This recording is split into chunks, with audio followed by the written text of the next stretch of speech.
Bonjour à tous et bienvenue dans cette vidéo. Je me présente, Nicolas Staub, directeur marketing chez Ecogreen Energy. Aujourd'hui, l'objectif de cette vidéo, c'est de vous montrer la différence entre des panneaux 9 busbars et 5 busbars. Première différence entre ces deux types de panneaux, la dimension des cellules. Sur des panneaux 9 busbars, vous allez avoir une dimension de cellules entre 158 et 166 mm, alors que sur des panneaux 5 busbars, vous allez avoir une dimension de cellules de 156 ou 158 mm.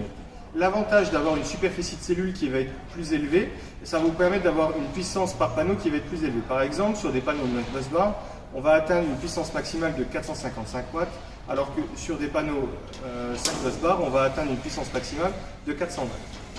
Deuxième différence entre ces deux types de panneaux, ça va se situer au niveau des busbars, et notamment de l'espace entre chaque busbar et de l'épaisseur des busbars. Donc, par exemple, sur des panneaux 9 busbars, on va avoir un écart entre chaque busbar de 18 mm et une épaisseur de busbar de 0,1 mm. Alors que sur des panneaux 5 busbars, on va avoir un écart entre les busbars de 32 mm et une épaisseur de 0,4 mm. L'avantage d'avoir des busbars plus fins et moins espacés, ça va réduire l'intensité d'électricité entre les cellules.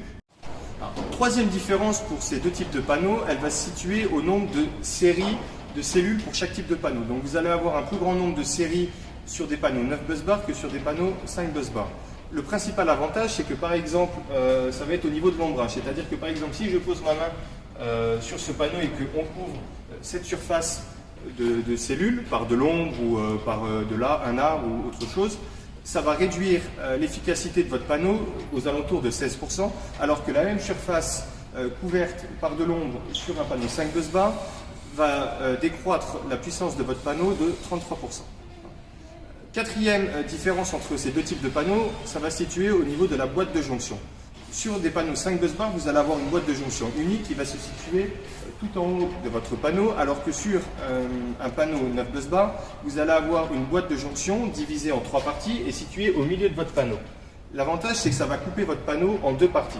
C'est-à-dire que par exemple, en fin de journée, quand le soleil va commencer à se coucher, vous allez avoir de l'ombre sur la partie supérieure de votre panneau, mais la partie inférieure de votre panneau va toujours continuer à fonctionner. Ce qui ne va pas forcément être le cas pour votre panneau 5 busbars. Dernier avantage ou différence qu'on va pouvoir mettre en avant sur ces deux types de panneaux, ça va être au niveau du coefficient de température. Sur des panneaux 9 busbars, on va être capable d'atteindre un coefficient de température d'environ 36,4% par degré, alors que sur des panneaux 5 busbars, on va atteindre un pourcentage aux alentours de 39,4% par degré.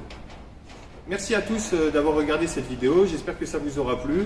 On essaiera de refaire d'autres vidéos dans le futur pour essayer de montrer un peu les différences au niveau des différentes technologies de panneaux ou d'autres choses qui pourraient être intéressantes dans l'industrie des panneaux solaires. Bonne journée à tous, merci.